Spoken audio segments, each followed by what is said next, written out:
Hello friends, मैं अंबिका कुमारी और आप देख रहे हैं लेट्स लर्न विथ अंबिका। स्वागत है आप सभी का मेरे चैनल पे। और यहाँ पे हिंदी साहित्य से संबंधित हम बहुत सारे क्वेश्चंस देखेंगे। लेवल आपके अच्छे रखूँगी, कोशिश करूँगी कि हर प्रकार से आपकी तैयारी करवा दी जाए। वैसे जितने भी लोग नए हैं मैं उन्हें बता देती हूँ कि हिंदी साहित्य में ऑलरेडी आपको आदिकाल, भक्तिकाल, रीतिकाल, आधुनिक काल सारा कुछ मैंने आपको करवा दिया है। उपन्यास से संबंधित जितने प्रश्न आपके पूछे जाते हैं वो करवा दिया है। कहानी वगैरह हम धीरे धीरे सभी रचनाओं को भी अलग से करते हुए चलेंगे। और देखिए यहाँ पे मैं आपको आज आदिकाल से संबंधित कुछ इंपॉर्टेंट क्वेश्चंस आपके लिए लेके आई हूँ।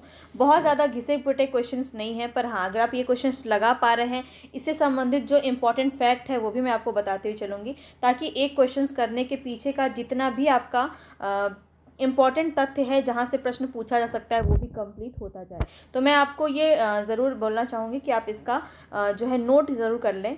जो भी क्वेश्चंस मैं आपको करवाऊंगी उसको आप नोट कीजिए, जो भी इंपॉर्टेंट फैक्ट है उसको नोट कीजिए। काफ़ी ज़्यादा इंपॉर्टेंट रहेगा। इससे मैं कोशिश करूँगी आपको हिंदी साहित्य से संबंधित जितने भी क्वेश्चंस पूछे जाते हैं उसको मैं कंप्लीट करवा दूँ। ठीक है, तो देखिए यहाँ पे पहला क्वेश्चन से आपका गिरियर्सन से संबंधित है, जो कि बहुत ज़्यादा एग्जाम में आपका पूछा जाता है।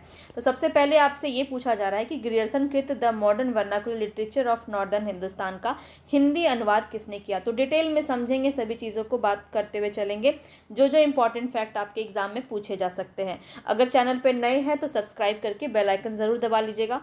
पूरा ये आपका क्लास जो है पूरे एग्ज़ाम तक आपका ये चलता रहेगा और डिफरेंट टाइप्स के क्वेश्चंस हम इसमें देखते रहेंगे और आपका प्रैक्टिस बहुत अच्छा होता रहेगा। अगर आप इसके पीडीएफ चाहते हैं तो पीडीएफ भी आपको टेलीग्राम पे मिल जाएगा। वैसे आपको ये क्लास देखना ज़्यादा इंपॉर्टेंट है, क्योंकि इसमें जो भी इंपॉर्टेंट बातें मैं आपसे बताऊँगी वो आपके एग्ज़ाम में पूछा जा सकता है। तो इसको ज़रूर आपको देखना चाहिए।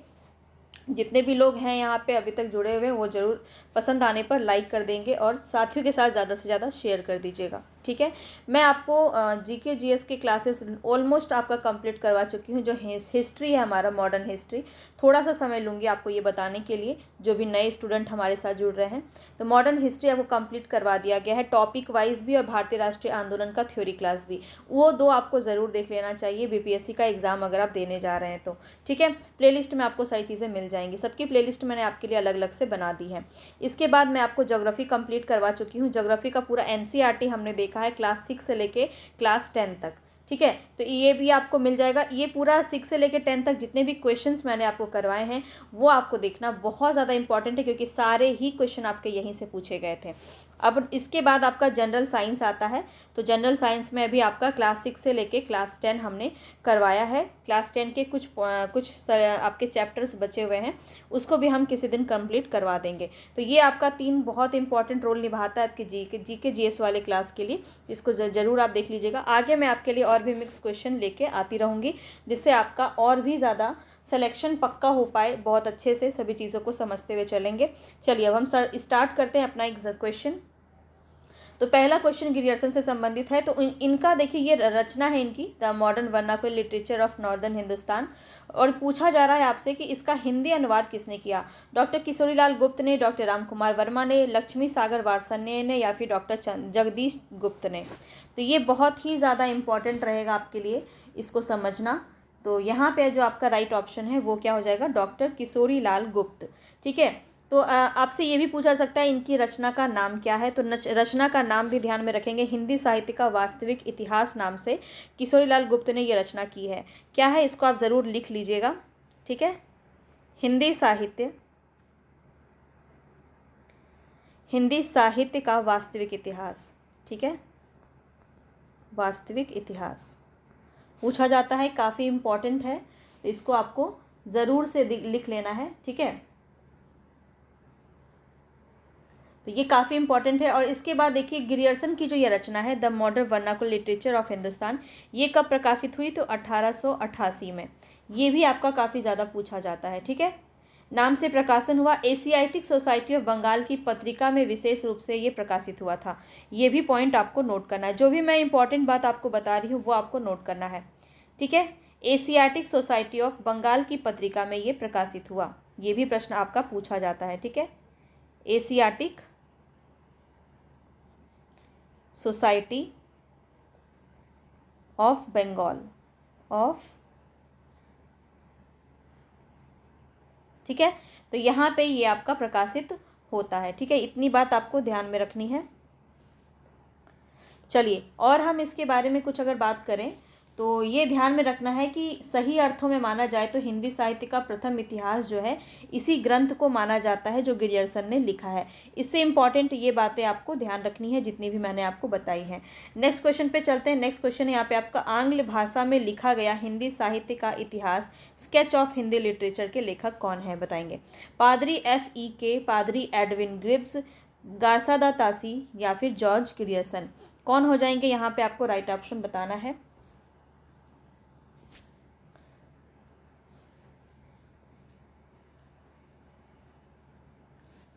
यहाँ पे आपका option A, option B, option C, option D बताएंगे यहाँ पे कौन सा आपका सही हो जाएगा। अपना आंसर आप खुद से चुनेंगे ताकि इसको हम अच्छे से समझ पाएँ। तो यहाँ पे देखिए बी ऑप्शन आपका बिल्कुल सही हो जाएगा, पादरी एडविन ग्रिब्स। ठीक है, तो ये जो स्केच ऑफ हिंदी लिटरेचर है ये इन्हीं की रचना है, अंग्रेजी भाषा में लिखा हुआ हिंदी साहित्य का इतिहास है, ध्यान रखेंगे। और ये जो है 1917 में ये लिखा गया है, a history of Hindi literature, ध्यान रखेंगे। इसमें और भी और कुछ ज़्यादा इसमें पूछा नहीं जाएगा, इसका रचना आपसे पूछा जा सकता है, आंग्ल भाषा यानी कि अंग्रेजी में लिखा गया है। इतनी बातें आपको इसके अंदर ध्यान रखनी है। चलिए आगे बढ़ते हैं। तो यहाँ पे देखिए एक बात आपको इसके अंदर और समझ लेना चाहिए कि इसका पूछा जाता है कि किस पद्धति में ये रचित है या फिर किस प्रकार से ये रचना रची गई है। तो याद रखेंगे कालानुक्रमी पद्धति में रची गई है। ठीक है, ये भी आपका पूछा जाता है, तो मेरे दिमाग से स्किप हो गया था। कालानुक्रमी पद्धति में ये रची गई है, ये भी आपको इसमें नोट करना है, पूछा जाता है। चलिए आगे बढ़ते हैं। तीसरा क्वेश्चन हम देख लेते हैं। मिस्र बंधुओं ने परिवर्तन काल की समय सीमा निर्धारित की है। तो परिवर्तन काल जो है इन्होंने किसको कहा है ये भी आपको पता होना चाहिए। यहाँ पे आप देखेंगे विक्रमी संवत में आपके क्वेश्चंस हैं, ऑप्शन है 1890 से 1925 विक्रमी संवत, 1791 से 1889, 1890 से 1925 या फिर 1791 से 1889। तो यहाँ बताएंगे मिस्र बंधुओं ने परिवर्तन काल की समय सीमा निर्धारित की है, वो कौन सा होगा यहाँ पे आपका। तो ध्यान रखेंगे यहाँ पे राइट ऑप्शन क्या हो जाएगा, ऑप्शन ए हो जाएगा, 1890 विक्रमी संवत से 1925 विक्रमी संवत। ठीक है, तो इनका जो रचना है मिस्र बंधु विनोद, ध्यान रखेंगे मिस्र बंधुओं की रचना का नाम क्या है, तो मिस्र बंधु विनोद, मिस्र बंधु विनोद, ये आपको पता होना चाहिए। मिस्र बंधु विनोद इन्हीं की रचना है और बहुत इम्पॉर्टेंट है ये रचना, काफ़ी ज़्यादा पूछी जाती है। और यहाँ पे अगर मैं बात करूँ तो इनकी रचनाओं में ही ये काल विभाजन दिया हुआ है, जिसमें इन्होंने आदि काल को क्या कहा है, प्रारंभिक काल या आरंभिक काल भी आप कह सकते हैं। ठीक है, तो ये माध्यमिक काल इन्होंने कहा है भक्ति काल को, अलंकृत काल कहा है इन्होंने रीति काल को, और परिवर्तन काल कहा है इन्होंने रीति काल, और आधुनिक काल के बीच के काल को इन्होंने परिवर्तन काल कहा है, जो 1890 से 1925 है। इसके बाद आपका वर्तमान काल आता है जो 1926 से लेके अब तक यहाँ इसमें कहा गया है। लेकिन यह जो विभाजन था इनका, इसको असंगत माना गया क्योंकि इसमें हिंदी को पीछे ले जाकर अभ्रंश काल को समाविष्ट किया गया था और कालों के नामकरण एक जैसी पद्धति पर नहीं थी, कालों की संख्या भी अधिक है जो कि वैज्ञानिक नहीं है, इसलिए इसको नकार दिया गया। लेकिन ये आपको ध्यान रखना है, मिस्र बंधु विनोद में ज़्यादातर आप अगर ध्यान रखेंगे तो इसमें कितने कवियों की रचना है ये आपसे पूछा जाता है। तो 4551 लगभग अगर पूछा जाए तो 5000 कवियों का वर्णन इनकी रचनाओं में मिलता है, काफ़ी इम्पॉर्टेंट है। मिस्र बंधु विनोद जो रचना है वो इसका पहला 3 भाग, इसका पहला 3 भाग यहाँ पे आप लिख लीजिए, इसको पहला जो 3 भाग है ये आपका कब प्रकाशित हुआ, तो 1913 में, 1913 में। और चौथा भाग कब प्रकाशित हुआ, चौथा भाग कब प्रकाशित हुआ, 1934 में। तो ये आपको नोट कर लेना है। मिस्र बंधु विनोद इनकी रचना है, मिस्र बंधु का, ठीक है। और 4551 कवियों का वर्णन इन्होंने किया है, ठीक है, कवियों का वर्णन इन्होंने किया है। इनके पहले इस रचना के पहले 3 भाग हैं, उसका प्रकाशन 1913 ईस्वी में हुआ और चौथा जो भाग है उसका प्रकाशन 1934 में हुआ। मिस्र बंधु में आपको ये भी ध्यान रखना है कि इनके 3 भाई हैं जिन्होंने मिलकर ये रचनाएं रची हैं। तो ये 3 नाम भाइयों के काफ़ी ज़्यादा पूछे जाते हैं। उम्मीद है आपने इसको नोट कर लिया होगा। नेक्स्ट कल से ना मैं एक पेज अलग से इसके लिए अटैच करके ले आऊँगी, जिसमें मैं आपको इम्पॉर्टेंट बातें बता सकूँ। तो 3 भाई कौन कौन से हैं? गणेश, श्याम और सुखदेव। ये आपको नोट कर लेना है। गणेश मिश्र, श्याम और सुखदेव मिश्र। ठीक है, तो ये 3 नाम काफ़ी इंपॉर्टेंट है जो आपके एग्जाम में पूछा जाता है। मिश्र बंधु ने आदिकाल को आरंभिक काल कहा, आधुनिक काल को इन्होंने वर्तमान काल कहा है। यहाँ पे आपको मैं लिख देती हूँ, आधुनिक काल को इन्होंने क्या कहा है? वर्तमान काल कहा है। ठीक है, वर्तमान काल कहा है। और आदिकाल को इन्होंने क्या कहा है? आरंभिक काल। और परिवर्तन काल की अगर मैं बात करूं तो परिवर्तन काल इन्होंने रीतिकाल और आधुनिक काल के बीच के समय को इन्होंने माना है। ठीक है, आधुनिक काल के बीच का जो समय है उस समय को इन्होंने परिवर्तन काल माना है। समझ में आ गया? बहुत सारी बातें इनके बारे में हैं जो आपके एग्ज़ाम में पूछी जाती हैं। तो यहाँ पे एक एक करके मैंने उन सभी बातों को यहाँ पे लिख दिया है। और इनकी एक और रचना है जो काफ़ी ज़्यादा प्रसिद्ध है, जिसका नाम है हिंदी नवरत्न। ये रचना इनकी 1910 में रचित हुई और इसमें इन्होंने 9 जो कवि हैं उनका वर्णन किया है, उनको नवरत्न में इन्होंने शामिल किया है। तो वो आपको नाम याद रखना है, वो मैं आपको बता देती हूँ। अच्छा, इसको कैसे याद रखेंगे? तो यहाँ पे मैं आपको बता रही हूँ, तुलसी और सुर ने देवी के बंधु केशव कबीर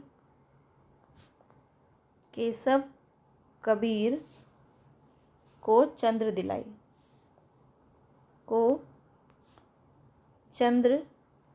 दिलाई।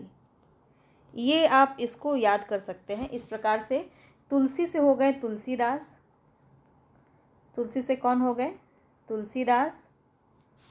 सूर से हो गए सूरदास। दे से हो गए देव कवि देव, जो कि रीतिकाल के कवि हैं। और बी से हो गए बिहारी।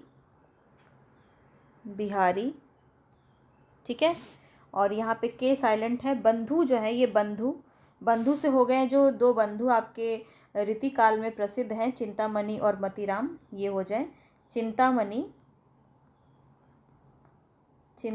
और मतीराम। ठीक है, चिंतामणि और मतीराम। केशव से हो गए केशवदास, कबीर से हो गए कबीर, चंद्र से हो गए हरिश्चंद्र। ठीक है, तो इस प्रकार से कुल 9 है। इसको आप एक बार नोट कर लीजिए। तो मैं आपको एक बार लाइन से ये बता देती हूँ। तुलसीदास, सूरदास, ये बहुत प्रसिद्ध है। ठीक है, पूछा जाता है तो ध्यान रखेंगे। सूरदास, उसके बाद तीसरे नंबर पे है कवि देव, फिर बिहारी। इसके बाद आ जाएंगे आपके मतीराम और चिंतामणि।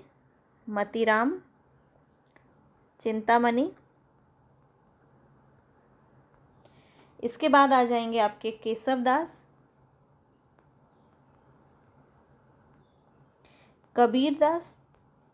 कबीर। इसके बाद हरिश्चंद्र, चंद्रवरदाई और हरिश्चंद्र। चंद्रवरदाई भी तो होंगे, चंद्रवरदाई और हरिश्चंद्र।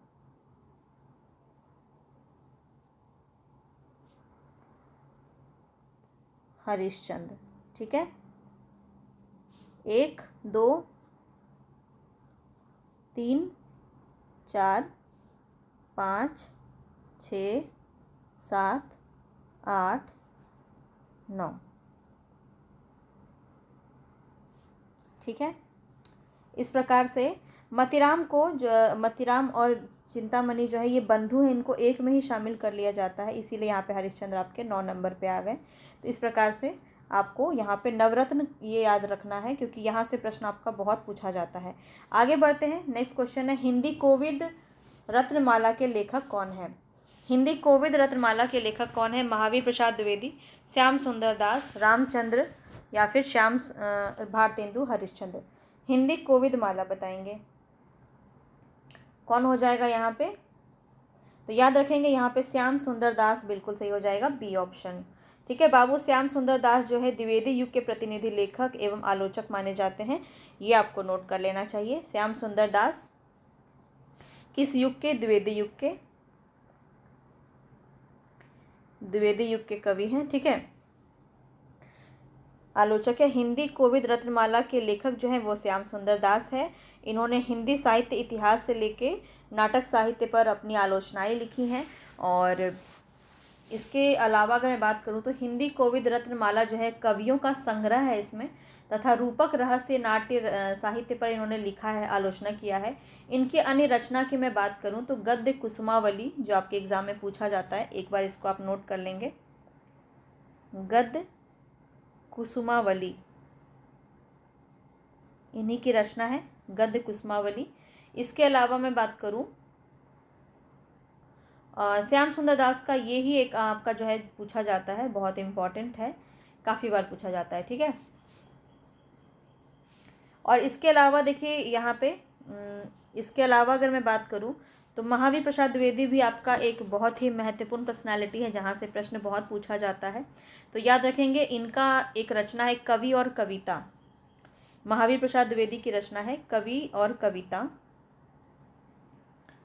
कवि और कविता। आज मैं आपको कम ही क्वेश्चंस करवाऊंगी, जिससे आपको बताना है कि क्या इस प्रकार से डिटेल में क्वेश्चन आप क्लास लेना चाहते हैं या फिर क्वेश्चन प्रैक्टिस सिर्फ करना चाहते हैं। तो दोनों प्रकार से आपको चीज़ें देखनी है, बतानी है। ठीक है, महावीर प्रसाद द्विवेदी जी की रचना है उपन्यास रहस्य, ये भी इन्हीं की रचना है, उपन्यास रहस्य, जो काफ़ी ज़्यादा इम्पॉर्टेंट है, पूछा जाता है। भाषा और व्याकरण भी इन्हीं की रचना है, भाषा और व्याकरण, भाषा और व्याकरण। तो ये सब ध्यान में रखेंगे, बहुत ज़्यादा इम्पॉर्टेंट है।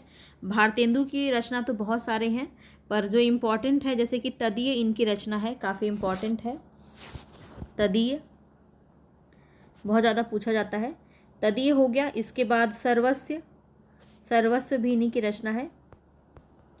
मणिकर्णिका, बादशाह दर्पण, ये सभी रचनाएं इन्हीं की है। ठीक है, चलिए हम नेक्स्ट आगे बढ़ते हैं। A history of Hindi literature के लेखक कौन है बताएंगे?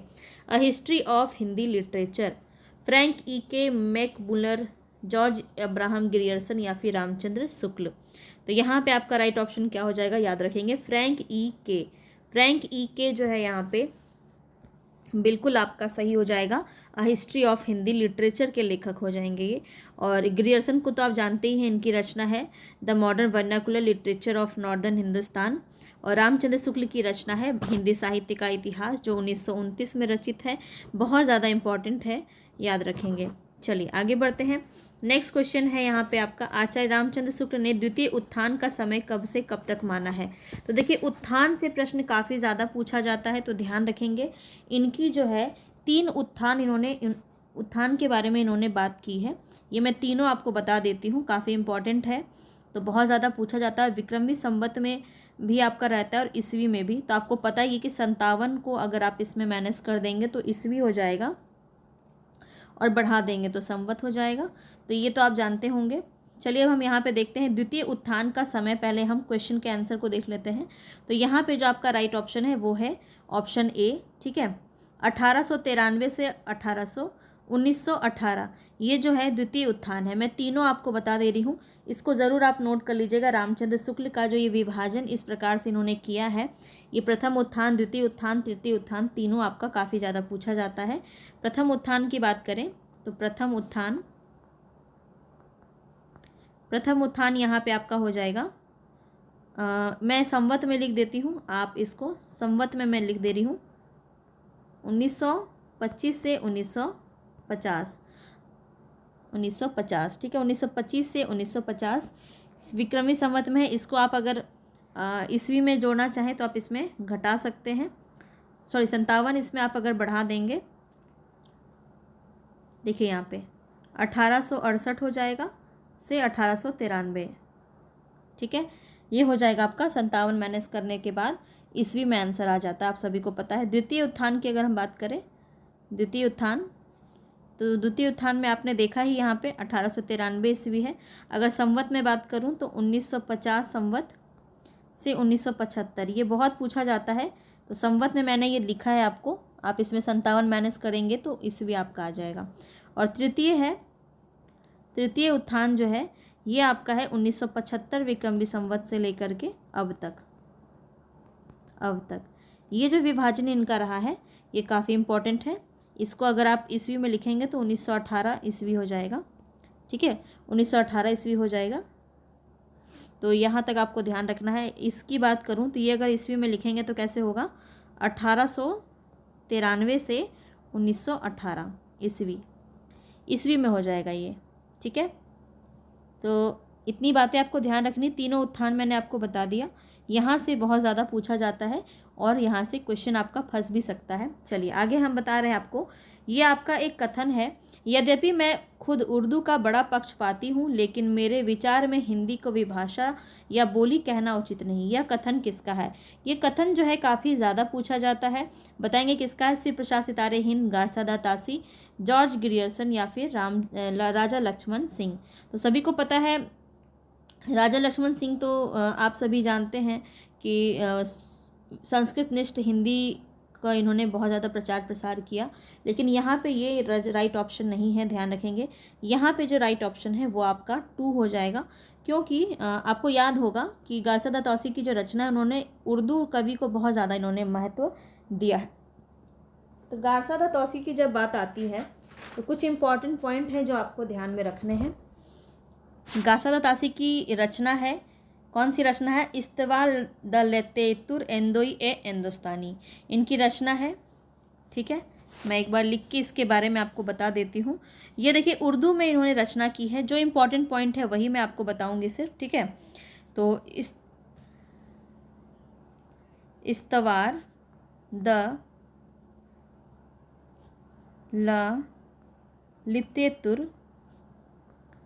लितेतुर एंदोई ए हिंदुस्तानी। ठीक है, हिंदुस्तानी। तो यहाँ पे जो है ये इसका प्रथम भाग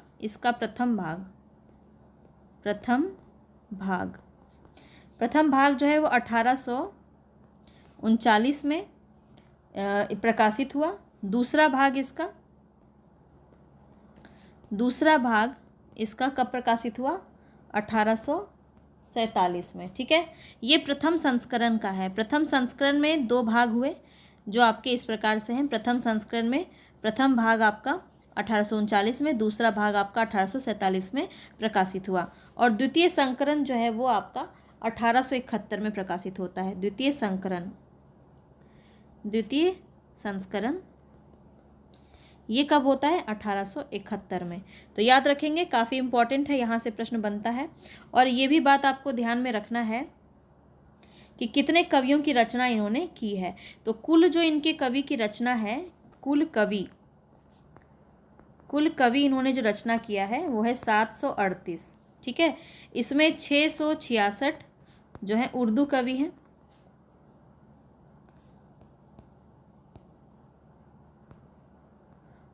कवि हैं, ठीक है। और यहाँ पे मात्र 72 कवि जो हैं वो हिंदी के हैं। 72 कवि कितने हैं? हिंदी के हैं। तो ये 72 कवि काफ़ी ज़्यादा पूछा जाता है। इसमें और भी ज़्यादा डिटेल में आपको खैर जाने की ज़रूरत नहीं, मैं थोड़ा सा बता देती हूँ कि पहला जो कवि का रचना बात इन्होंने किया है वो थे अंगद, और सबसे अंतिम जो थे वो थे हेमंत पंत। तो इतनी बातें आपको इनके बारे में ध्यान रखनी है, बहुत ज़्यादा इम्पॉर्टेंट है। सबसे पहले तो इनकी रचना का नाम है इस्तवा द लेतेतुर एंदोई ए हिंदुस्तानी। 2 संस्करण में इनकी रचनाएं प्रकाशित हुई। पहले संस्करण में 2 भाग था। प्रथम भाग आपका 1839 में और दूसरा भाग 1847 में प्रकाशित हुआ। इसके बाद अगर मैं बात करूं तो द्वितीय संस्करण जो है वो 1871 में प्रकाशित हुआ। इसके बाद कुल कवि इनकी जो है कवियों के बारे में इन्होंने लिखा है 738, जिसमें से 666 इन्होंने उर्दू कवि के बारे में लिखा है और 72 जो है वो हिंदी कवि के बारे में इन्होंने लिखा है। पहला कवि कौन था? अंगद। और अंतिम कवि कौन था? हेमंत पंत। तो ये प्रश्न आपके जो है यहाँ से बनते हैं, बहुत इंपॉर्टेंट है। और यहाँ पे ये भी आपको ध्यान रखना है कि इनकी रचनाओं का अनुवाद किया है किसने, ये काफ़ी इंपॉर्टेंट है। हिंदी में इनकी रचनाओं का अनुवाद, हिंदी में जो अनुवाद किया है वो किसने किया है? तो लक्ष्मी सागर वार्ष्णेय जी ने, लक्ष्मी सागर वार्ष्णेय जी ने किया है। और उसमें रचना का नाम क्या है? एंदोई साहित्य का इतिहास। क्या है? एंदोई साहित्य का इतिहास। ठीक है, तो ये इस नाम से इन्होंने जो है पूरा अनुवाद किया है। अब एक और प्रश्न पूछा जाता है कि इनकी पद्धति क्या थी, गारसादा तासी की पद्धति क्या थी? तो याद रखेंगे वर्णानुक्रम पद्धति थी इनकी। क्या थी? वर्णानुक्रम पद्धति थी। ठीक है,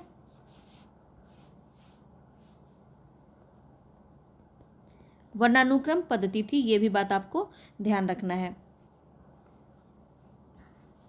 तो इतनी बातें जो है बहुत ज़्यादा इम्पॉर्टेंट है जहाँ से प्रश्न आपका बनता है। तो मैंने पूरा गारसादा तौसी जहाँ से प्रश्न आपका बन सकता है वो सब मैंने आपको कंप्लीट करा दिया। एक प्रश्न इसका और जो है वो भी मैं आपको बता देती हूँ कि उर्दू भाषा में इसका अनुवाद किसने किया, क्योंकि ये देखिए ज़्यादातर तो आपका है हिंदी ही पूछा जाता है, पर आपको जानकारी होनी चाहिए। तो यहाँ पे उर्दू की मैं बात करूँ, उर्दू भाषा में अनुवाद जो है वो किसने किया है, कोशिश कर रही हूँ कि आपको हर एक बात मैं बताऊँ। तो दिल्ली के जो मौलवी करीमुद्दीन जी हैं, दिल्ली के मौलवी हैं।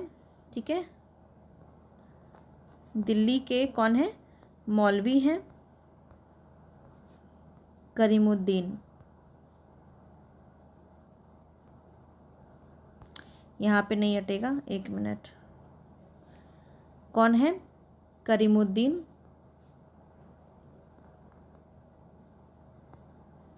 ठीक है, इन्होंने ही उर्दू में अनुवाद किया है।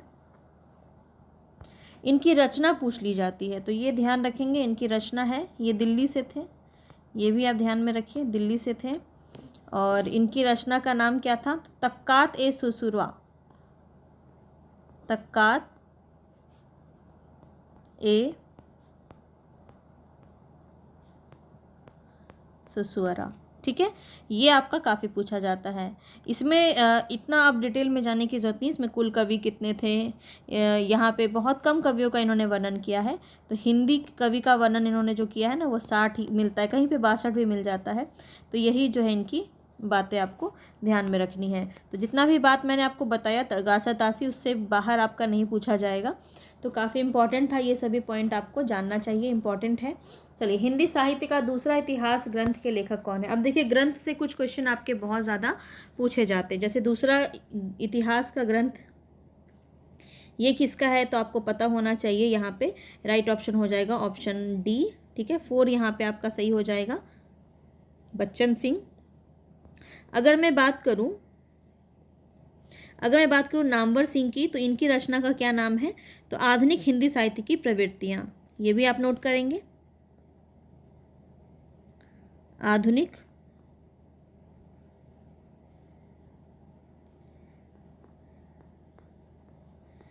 हिंदी साहित्य की प्रवृत्तियाँ। ठीक है, ये जो है नामवर सिंह की रचना है। दूधनाथ सिंह की रचना जो है विशेष रूप से नहीं पूछी जाती है।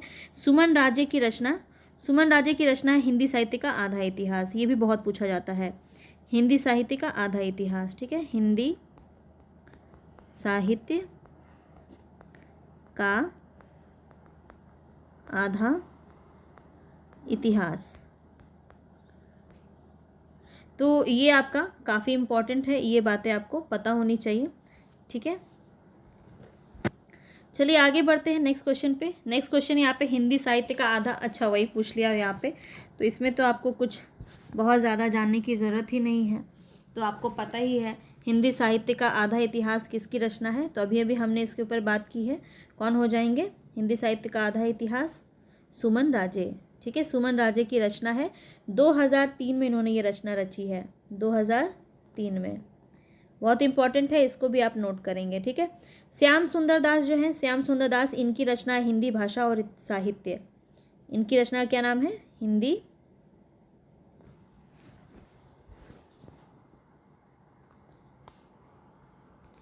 ये अच्छे से लिखाता ही नहीं है इसमें, एक मिनट, हिंदी भाषा और साहित्य, ठीक है, हिंदी भाषा और साहित्य, ये रचना है इनकी 1930 में। कब इन्होंने रचा है ये, 1930 में। तो ये भी आपका बहुत पूछा जाता है, याद रखेंगे। और यहाँ पे आप सभी को इसके बारे में बहुत अच्छे से पता है। इंद्र मदान जो है, इनका भी काफ़ी पूछा जाता है, तो इनकी रचना कौन सी है, डॉक्टर इंद्रनाथ मदान। इंद्रनाथ मदान की रचना है modern Hindi literature, modern Hindi literature, ठीक है। ये रचना इन्होंने कब रची, 1939 में, ठीक है। तो ये आपको ध्यान रखना है। श्याम सुंदर दास की रचना है हिंदी भाषा और साहित्य, जो कि 1930 में रचा गया। और डॉक्टर इंद्रनाथ मदान की रचना है मॉडर्न हिंदी लिटरेचर, जो कि 1939 में ये रचना रची गई, ठीक है। तो ये काफ़ी इंपॉर्टेंट है, ये सभी बातें आपको ध्यान में रखनी है। चलिए आगे बढ़ेंगे नेक्स्ट क्वेश्चन पे। रामचंद्र शुक्ल ने हिंदी साहित्य को आधुनिक काल को किस नाम से अभिहित किया है। ये प्रश्न घिसा पिटा क्वेश्चन कह सकते हैं, बहुत ज़्यादा पूछा जाता है, मगर तो याद रखेंगे, यहाँ से प्रश्न आपका बन जाता है।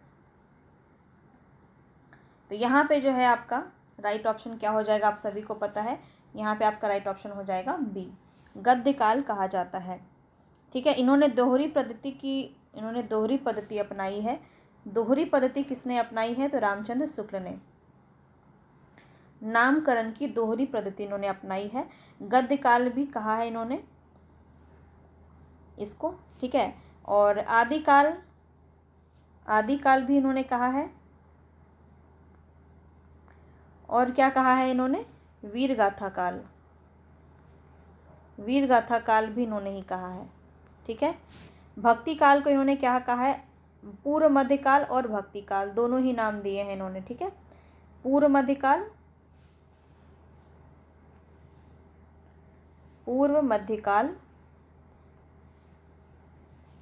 और भक्ति काल, ये दोनों नाम भी किसने दिया है, इन्होंने ही दिया है। और रीतिकाल को इन्होंने उत्तर मध्यकाल कहा है, उत्तर मध्यकाल, ठीक है। और रीतिकाल भी नाम इन्होंने दिया है। तो ये बातें भी आपको ध्यान में रखनी है। और आधुनिक काल को गद्य काल भी इन्होंने कहा है, ठीक है। आधुनिक काल भी कहा है, गद्य काल भी कहा है, तो ये आपको ध्यान में रखना है। अब यहाँ पे मैं बात करूँ तो ये आपको समय भी आपको अच्छे से पता होना चाहिए। इसमें पूछ सकता है, विक्रमी संवत में भी पूछ सकता है। तो विक्रमी संवत आपको इजी है याद रखना, वो ज़्यादा इम्पॉर्टेंट है, तो इजी है, वो याद रख लेंगे। चलिए आगे बढ़ते हैं नेक्स्ट क्वेश्चन पे। गद्य पद्य मिश्रित चंपू काव्य बताना है, यहाँ पे कौन सा होगा, बताएंगे। गद्य पद्य मिश्रित चंपू काव्य कौन सा है, वर्ण रत्नाकर, उक्ति व्यक्ति प्रकरण, राउरवेल या फिर स्तुली भद्र रास, बताएंगे। यहाँ पे आपका राइट ऑप्शन क्या हो जाएगा, तो ध्यान रखेंगे यहाँ पे जो राइट ऑप्शन है वो है राउरवेल।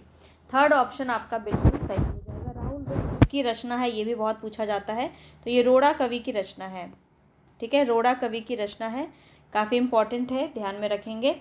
और उक्ति व्यक्ति प्रकरण किसका है, ये भी बहुत इंपॉर्टेंट है, पूछा जाता है, तो दामोदर दास की रचना है, दामोदर दास की रचना है, तो इसको भी ध्यान में रखेंगे, बहुत ज़्यादा इम्पॉर्टेंट है। वन रत्नाकर आपको पता ही है किसकी रचना है, स्थूलीभद्र रास किसकी रचना है, ये भी काफ़ी पूछा जाता है। तो ये जिन धर्म सूरी की रचना है, जिन धर्म सूरी की रचना है। ठीक है, तो ये सभी आपको बहुत अच्छे से ध्यान में रखना है, बहुत इम्पॉर्टेंट है, इसको आप बिल्कुल भी भूल नहीं सकते हैं, क्योंकि यहाँ से प्रश्न आपका डेफिनेटली देखने को मिलेगा। ठीक है, और वर्ण रत्नाकर आपको पता है जगन्नाथ दास रत्नाकर की रचना है। चलिए आगे बढ़ते हैं। आगे है यहाँ पे, इनमें से कौन सी रचना आदिकाल की है? कौन सी रचना आदिकाल की है? सूरसागर, विद्यापति, पदावली, बीजक या भ्रमर गीत? तो आपको पता है सूरसागर सूरदास की रचना है, सूरदास की रचना है। विद्यापति जो है वो विद्यापति की रचना है, पदावली मैथिली में है, ये भी आपको ध्यान रखना है। और बीजक जो है ये कबीर की है, और भ्रमर गीत ये भी आपका सूरदास का है। तो आप सभी जानते हैं ये सभी आपके भक्ति काल से संबंधित हैं, तो यहाँ पे आपका सेकंड ऑप्शन सही हो जाएगा। ठीक है, विद्यापति। आगे बढ़ते हैं। नेक्स्ट क्वेश्चन है, अपभ्रंश के प्रथम महाकवि कौन थे? अपभ्रंश के प्रथम महाकवि कौन थे बताएंगे। यहाँ पे आपका राइट ऑप्शन क्या हो जाएगा? अपभ्रंश के प्रथम महाकवि हेमचंद्र, स्वयंभू, रामचंद्र या सोमप्रभ सूरी। तो यहाँ पे जो राइट ऑप्शन हो जाएगा वो क्या हो जाएगा आपका? याद रखेंगे, बी ऑप्शन आपका सही हो जाएगा, स्वयंभू। ठीक है, स्वयंभू यहाँ पे आपका बिल्कुल सही हो जाएगा। डॉक्टर रामकुमार वर्मा के अनुसार अपभ्रंश भाषा के प्रथम महाकवि कौन है? स्वयंभू है। स्वयंभू को हिंदी का प्रथम कवि किसने माना है? तो डॉक्टर रामकुमार वर्मा, रामकुमार वर्मा ने माना है। ये बात आपको बहुत अच्छे से ध्यान में रखना है। और ये 8वीं सदी के ये हैं। ठीक है, 8वीं सदी के हैं, लगभग 783 ईस्वी के आसपास माने जाते हैं। स्वयंभू को ही जैन परंपरा का प्रथम कवि भी माना जाता है, और स्वयंभू को अपभ्रंश का वाल्मीकि या व्यास भी कहा जाता है। ये भी बहुत इंपॉर्टेंट है, स्वयंभू को अपभ्रंश का वाल्मीकि और व्यास कहते हैं, वाल्मीकि तथा व्यास कहते हैं। ठीक है, तो ये पॉइंट भी आपको इसमें नोट करना है। आगे बढ़ेंगे। नेक्स्ट क्वेश्चन है, इनमें से कौन सा कवि आदिकाल का नहीं है? कौन सा कवि है जो आदिकाल का नहीं है बताएंगे। बहुत ही इंपॉर्टेंट क्वेश्चन यहाँ पे, आदिकाल का कौन सा नहीं है? चंद्रवरदाई, जगनिक, नाभादास, दलपति, विजय। तो यहाँ पे आपका राइट ऑप्शन क्या हो जाएगा? तो आप सभी को पता है नाभादास जो हैं ये आपके आदिकाल के अंदर नहीं आते हैं, और इसमें दे चंद्रवरदाई की बहुत इंपॉर्टेंट रचना है पृथ्वीराज रासो। इसको बिल्कुल भी नहीं भूलेंगे, बहुत ज़्यादा इंपॉर्टेंट है, पूछा जाता है।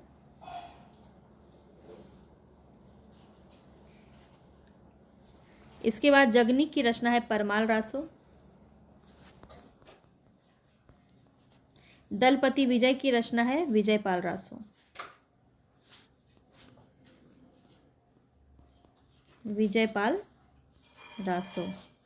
ठीक है, और नाभादास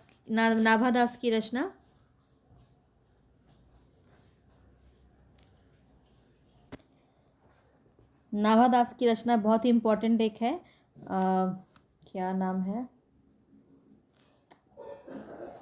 भक्तमाल।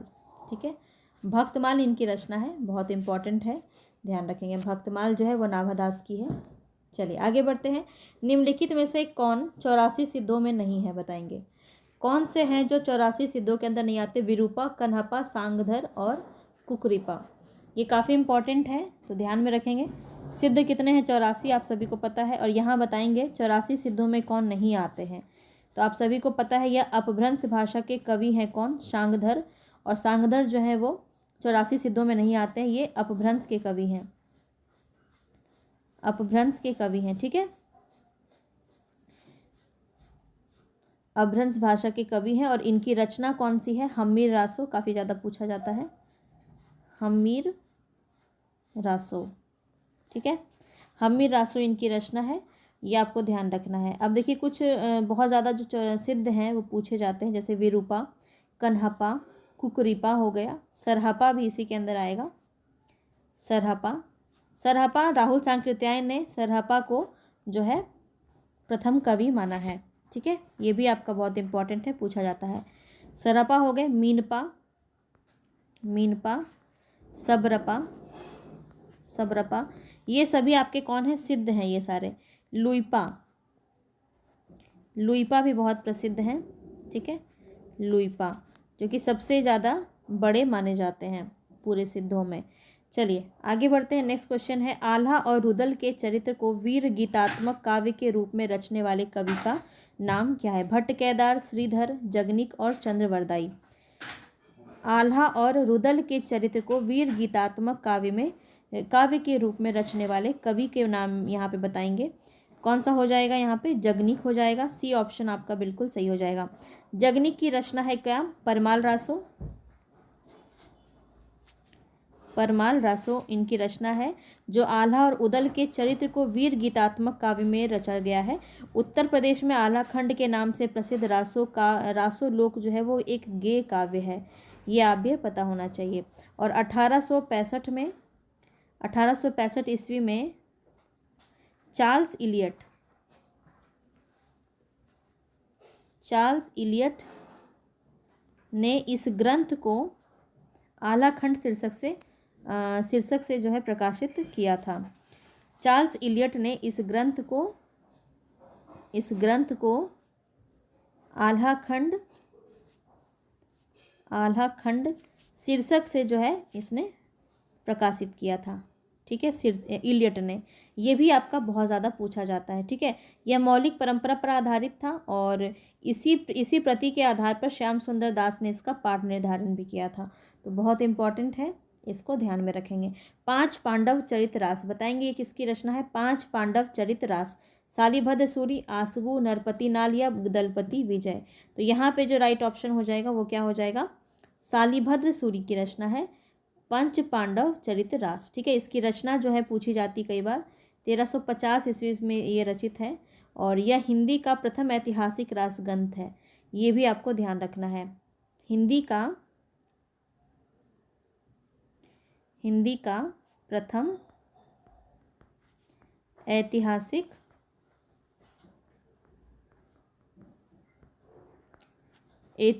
रास ग्रंथ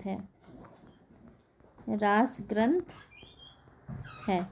ठीक है, ये बात आपको ध्यान रखनी है। और गणपति चंद्र गुप्त ने शालिभद्र सूरी को हिंदी का प्रथम कवि भी माना है, ये भी बात आप ध्यान रखिए। गणपति चंद्र गुप्त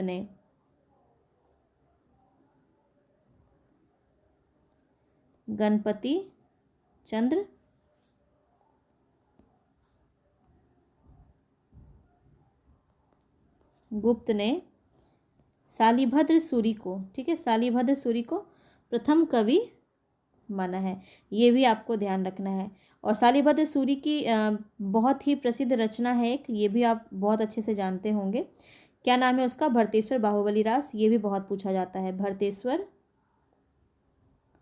भरतेश्वर बाहुबली रास, तो ये भी आपका पूछा जाता है, बाहुबली रास। तो ध्यान रखेंगे, ये भी प्रश्न पूछा जा सकता है। ठीक है, तो इसके बारे में इतनी बातें आपको ध्यान रखनी है। आगे बढ़ते हैं। भविष्यत कहा किसकी रचना है। राम सिंह, देवसेन, धनपाल और पुष्पदंत। तो यहाँ पे आपका राइट ऑप्शन क्या हो जाएगा, धनपाल। ठीक है, धनपाल, सी ऑप्शन आपका बिल्कुल सही हो जाएगा। और अपभ्रंश के तीसरे प्रमुख कवि हैं धनपाल, ये अपभ्रंश के कवि हैं। ठीक है, अपभ्रंश के तीसरे प्रमुख कवि हैं। ठीक है, तीसरे प्रमुख कवि हैं, ये भी ध्यान रखेंगे। और राम सिंह जो है यहाँ पे, इनका प्रमुख रचना है पाहुड़ दोहा। पाहुड़, देखिए अच्छे से लिख देती हूँ,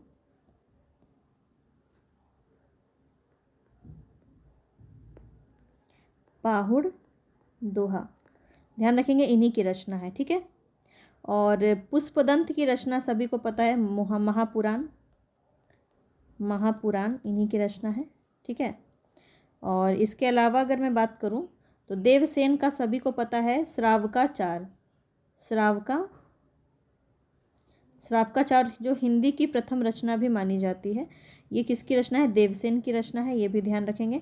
और भविष्यत कहा किसकी रचना है? धनपाल की। ठीक है, तो इतनी बातें आपको ध्यान रखनी, सबका मैंने आपको अच्छे से बता दिया। नेक्स्ट है यहाँ पे रासो ग्रंथ किस भाषा में लिखा गया है? रासो ग्रंथ किस भाषा में लिखा गया है? खड़ी बोली, ब्रज भाषा, अवधी या पिंगल डिंगल पिंगल बताएंगे। तो यहाँ पे आपका राइट ऑप्शन क्या हो जाएगा? बहुत ही प्रसिद्ध ये कहानी है, ये क्वेश्चन है आपका। डिंगल पिंगल भाषा में रासो ग्रंथ आपका रचा हुआ है। तो इसके बारे में सिर्फ इतना ही बात आपको जानना है। और यहाँ पे देखिए डिंगल पिंगल का मतलब क्या होता है? तो अपभ्रंश और ब्रज भाषा को पिंगल भाषा तथा अपभ्रंश और राजस्थानी भाषा को डिंगल भाषा कहते हैं। ये आप नोट कर लीजिए। डिंगल किसे कहते हैं? डिंगल की अगर हम बात करें तो यहाँ पे डिंगल हो जाएगा अपभ्रंश और राजस्थानी। अपभ्रंश और राजस्थानी। और पिंगल की अगर बात करें, पिंगल की, तो पिंगल हो जाएगा अपभ्रंश और ब्रजभाषा। अपभ्रंश और ब्रजभाषा। ठीक है, ब्रजभाषा इसमें रचित है।